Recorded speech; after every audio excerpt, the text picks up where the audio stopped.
Hello students, स्वागत है आपका मेरे वीडियो चैनल पूनम लकड़ा मेरा छत्तीसगढ़ में एक नए दिन और एक नए वीडियो के साथ। जैसा कि हम पिछला वीडियो में पढ़ चुके हैं कि छत्तीसगढ़ में भौगोलिक संरचना में विभिन्नता के आधार पर उसे 4 भागों में विभाजित किया गया है, जो है पहाड़ी प्रदेश, पठार प्रदेश, पाट प्रदेश, मैदानी प्रदेश। तो हम पहाड़ी प्रदेश पढ़ रहे थे और इन पहाड़ी प्रदेश के अंतर्गत हम इसको पुनः 4 भागों में विभाजित कर सकते हैं, जो है पहला मैकाल श्रेणी, दूसरा छुरी उदयपुर की पहाड़ियां, तीसरा चांग भखार देवगढ़ की पहाड़ियां, चौथा आबूझमाड़ की पहाड़ियां। इसके पहले वीडियो में मैंने मैकाल श्रेणी और छुरी उदयपुर की पहाड़ियों के बारे में मैं पढ़ा चुकी हूँ या बता चुकी हूँ। आज की इस वीडियो में हम पढ़ेंगे चांग भखार देवगढ़ की पहाड़ियां और आबूझमाड़ की पहाड़ियां। तो चलिए बिना देर किए हुए हम आज का यह वीडियो शुरू करते हैं। तो सबसे पहले मैं दोनों को एक साथ पढ़ाऊंगी, या हम इस प्रकार बीच में लाइन खींच लेते हैं, फिर इस साइड हम पढ़ेंगे चांग भखार देवगढ़ की पहाड़ियां, और इस साइड हम पढ़ेंगे आबूझमाड़ की पहाड़ियां। तो चलिए स्टूडेंट्स, बड़ा ही इंटरेस्टिंग टॉपिक है आज का। सबसे पहले हम पढ़ते हैं चांग भखार देवगढ़ की पहाड़ियां के अंतर्गत इसका जो पहला टॉपिक है वो हो जाएगा चांग भखार देवगढ़ की पहाड़ियां छत्तीसगढ़ के उत्तरी भाग में पाई जाती है। यहाँ मैं लिख दे रही हूँ, छत्तीसगढ़ के उत्तरी भाग में स्थित होती है। आप जानते हैं छत्तीसगढ़ का, अगर हम मैप पहले पढ़ चुके हैं तो आप जान जाएंगे कि छत्तीसगढ़ का नक्शा हो जाता है, ये हो जाता है पूर्व, पश्चिम, उत्तर, दक्षिण। तो चांग भखार देवगढ़ की पहाड़ियां छत्तीसगढ़ के उत्तरी भाग में पाई जाती है।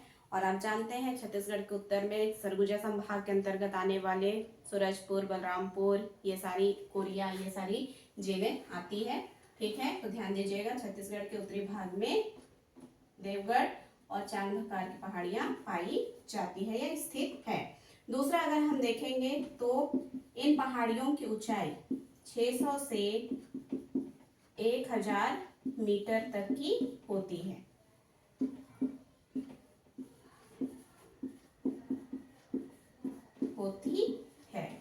और सबसे महत्वपूर्ण प्रश्न जो वेरी वेरी आईएमपी होता है या पूछा जाता है कि देवगढ़ की पहाड़ियां जो या जिसकी ऊंचाई आपका 1027 मीटर है वो चांग भखार देवगढ़ की पहाड़ियों में पाई जाती है। तो ध्यान दीजिएगा, देवगढ़ की पहाड़ी जिसका ऊंचाई 1027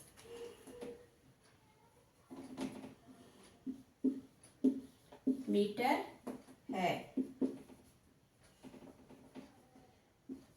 यह स्थित है। किसमें स्थित है? चांग भखार देवगढ़ की पहाड़ियों के अंतर्गत जो देवगढ़ की पहाड़ियां हैं जिसकी ऊंचाई लगभग 1027 मीटर होती है वह स्थित है। अगला पॉइंट अगर हम देखते हैं तो चांग भखार देवगढ़ की पहाड़ियां अवनलिकाओं का निर्माण करती है। ध्यान दीजिएगा, मतलब लंबी लंबी ये नहर जैसे सुरंगों का निर्माण करती है, जिसका निर्माण बलुआ पत्थर पे वर्षा के प्रभाव के द्वारा हुआ है। ध्यान दीजिएगा, ये क्वेश्चन भी आता है, अवनलिकाएं किस पहाड़ियों में स्थित आती है या किस पहाड़ियों में बनाई गई है या बनाया हुआ है या पाया जाता है, स्थित है, ये पूछ सकता है। तो अवनलिकाओं का नलिकाओं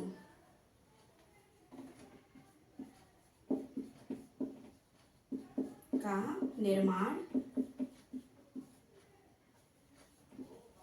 हुआ है। ठीक है, तो चांग भखार देवगढ़ की पहाड़ियां के अंतर्गत जो मेन टॉपिक है या मेन पॉइंट है जो परीक्षा में अक्सर पूछा जाता है वो है कि चांगभंगा देवगढ़ की पहाड़ियां छत्तीसगढ़ के उत्तरी भाग में स्थित है। आप जानते हैं छत्तीसगढ़ का उत्तरी भाग कौन सा आता है। और ये चांगभंगा देवगढ़ की पहाड़ियों की ऊंचाई 600 से 1000 मीटर तक की पाई जाती है। देवगढ़ की पहाड़ी जो चांगभंगा देवगढ़ की पहाड़ियों के अंतर्गत आता है, स्पेशली देवगढ़ की पहाड़ बोलते हैं, या देवगढ़ एक पहाड़ का नाम है, वो इसमें पाया जाता है। और इसका जो ऊंचाई है वो 1027 मीटर है। और चांगभंगा देवगढ़ की पहाड़ियों में अवनलिकाएं पाई जाती है, या गहरी गहरी नहर के समान आपका नलिका पाई जाती है। और इस नलिका का निर्माण बलुआ पत्थर पर वर्षा के गिरने से जो प्रभाव है, जो वर्षा का पानी उस बलुआ पत्थर को काट के बनाया है, या वर्षा के प्रभाव से जो नलिका बनी है वो है। ठीक है। नेक्स्ट अगर हम देखते हैं चौथा, आबूझमाड़ की पहाड़ियां।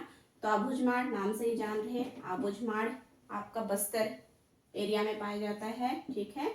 या इसको आप बस्तर का जो पुराना नाम है वो है दंडकारण्य। तो आबूझमाड़ की पहाड़ियां यह दंडकारण्य प्रदेश के मध्य पश्चिमी भाग में स्थित है। पुनः यहाँ पास आ जाइए। आप जानते हैं यहाँ पास बस्तर संभाग है। ठीक है। तो बस्तर संभाग का ये मध्य वाला भाग हो जाता है, और मध्य भाग का ये भाग हो जाता है पश्चिमी। तो बेसिकली आपका जो आबूझमाड़ की पहाड़ियां हैं वो दंडकारण्य के पश्चिमी भाग में पाया जाता है, या पश्चिमी भाग को आबूझमाड़ की पहाड़ियों के नाम से जानते हैं। ठीक है। अगर हम इसका दूसरा पॉइंट देखते हैं तो अधिकतम यह आबूझमाड़ की पहाड़ियां नारायणपुर तहसील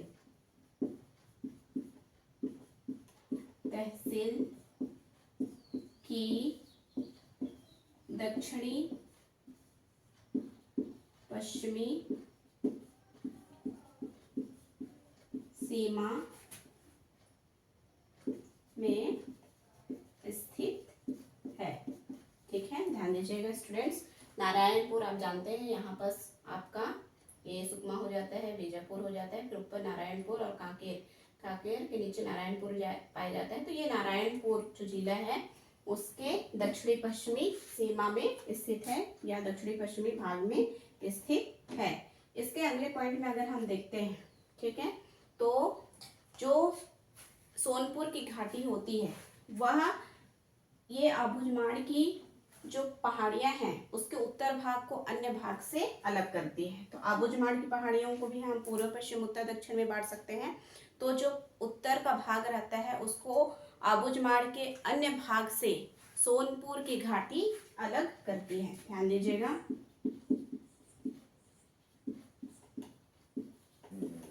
सोनपुर की घाटी इन पहाड़ियों